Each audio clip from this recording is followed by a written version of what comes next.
I feel like The Midnight Sky was really hyped up to be quite an incredible film, and I feel really let down.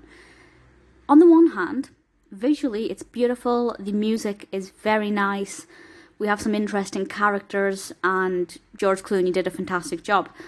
On the other hand, I should specify fantastic job with acting, he also directed it.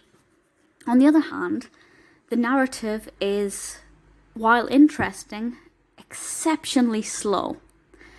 It's about 2 hours long, and I'd say the action kicks in about 25 minutes before the end. It's very slow going, and it's not that it's progressive. It's just nothing happens for about an hour and a half, maybe more, and then it picks up the pace.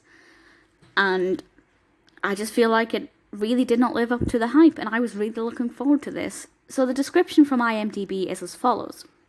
This post-apocalyptic tale follows Augustine, a lonely scientist in the Arctic, as he races to stop Sully and her fellow astronauts from returning home to a mysterious global catastrophe.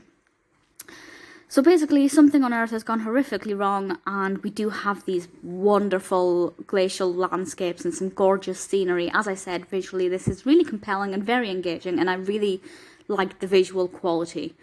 Because it's a sci-fi, it utilises a lot of technology, and it does look visually stunning. I will give it complete credit for that. However, after that, nothing happens.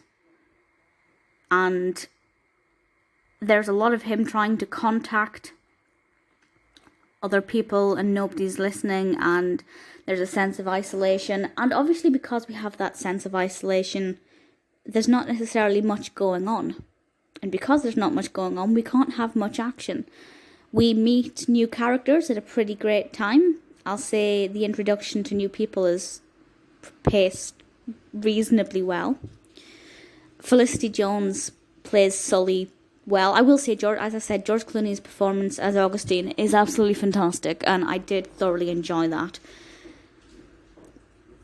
There isn't really any bad acting, it's just the narrative. The narrative is what let it down. It had a fantastic premise, but the execution is dire. I found it very hard to keep engaged with the narrative.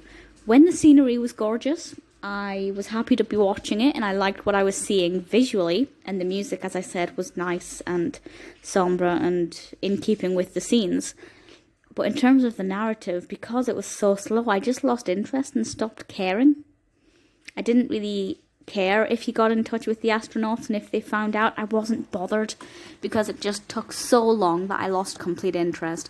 So the film had a lot of potential, and it was well acted, nice music, gorgeous scenery, appalling narrative, or at least appallingly executed narrative. It has been nominated for some awards. Chicago Film Critics Association, Best Use of Visual Effects, completely agree. Florida Film Critics Circle Awards, Best Visual Effects and Best Score, completely agree. And the Greater Western New York Film Critics Association Awards for Best Cinematography and Best Score, completely agree. Great nominations. The narrative itself deserves squat, and so far it hasn't got anything. So, do I recommend it? It's difficult. If you like sci-fi, and you like films that rely on scenery, then I'd say yes, give it a go. But if, like me, you enjoy a really juicy narrative that's going to really suck you in and make you feel emotional and really, keen for the characters to do well and to have a successful outcome, and that keeps you on the edge of your seat, watch Gravity instead.